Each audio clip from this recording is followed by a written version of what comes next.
So I was going to ask you, how important is it to choose a certain mushaf? Because I'll give you my personal example is when I started Hifz, and obviously when you start, you're young, 9, 10, and you won't have this information. You're just going to say if you have to select a random mushaf, you're going to probably choose the one that looks the nicest with the nicest cover, the nicest kind of calligraphy on there. And when I was young, I chose this copy of the Quran was 11 lines, right? Okay. 11 lines, and it was the Indo-Pak script. So it Okay. wasn't the, I think the standard one is the 16 line Saudi one. I forgot what the like the official term for it is.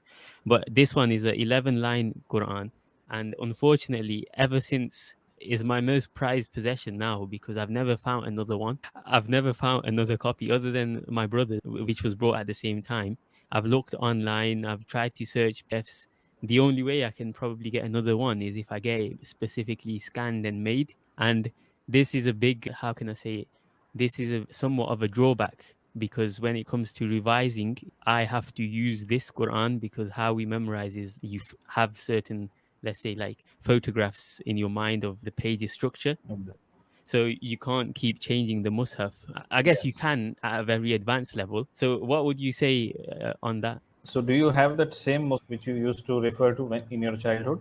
Yes, I still have it, but it's Okay. very difficult to find another copy. Like if I go to a random masjid, you can always find the 16 line Arabic, like the Saudi version of the Yeah, Quran. Mushaful Madina.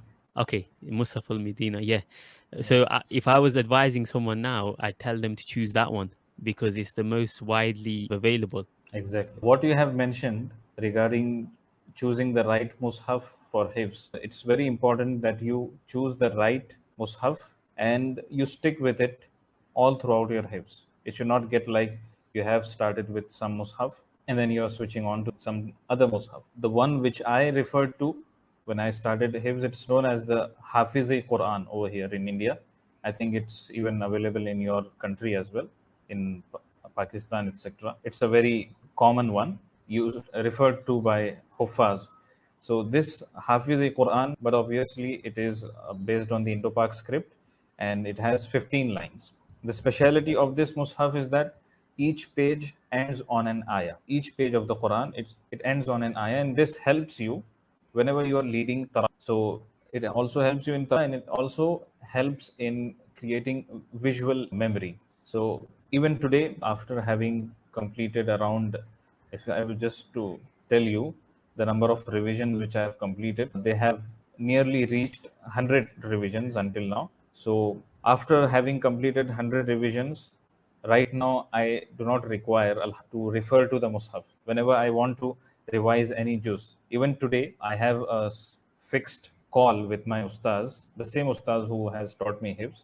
I recite to him on a daily basis one juz from the Quran. So when I want to recite today, I do not require to look into the Mus'haf because I have followed just one Mus'haf. I have stayed with it all throughout my Hifz. Now it has Mm, created a visual memory in my brain, and it does not require me to go back again and again to the mushaf. So this mm, is where it benefits you. Moreover, some people they choose the mushafs which are meant for tilawa purpose. So in India you have 13 lines Quran, and I think the one which you mentioned 11 lines Quran, even that is for tilawa purpose. So these mushafs, you will find that each page in the Quran it does not end on an ayah. It mm, usually gets carried on to the next page. It creates a little bit of difficulty when it comes to leading tarawih, and that is the reason I advise whoever wants to do hifz, he either chooses the 15 lines Indo-Pak script Mus'haf, or either he chooses the 15 lines Mushaful Madina, the one which has been printed from King Fahad Press in Saudi Arabia, which is usually known as the Madina Mushaf, the one which you are referring to.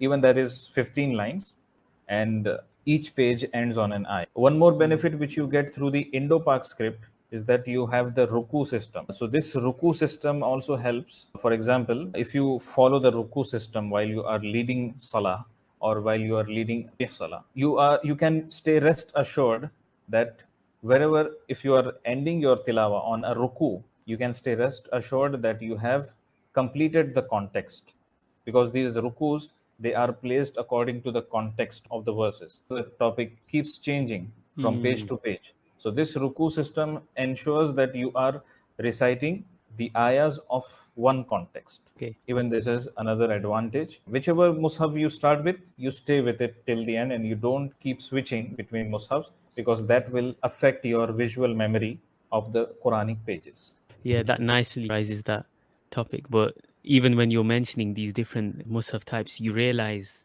how much depth there is to everything. As in, I had never knew about this, how there's certain Musaf that are more suited for those who want to do hifs, and different ones for tilawa. And this is the kind of knowledge that can help you, and this is the benefit of asking someone who has expertise in that field. بسم الله الرحمن الرحيم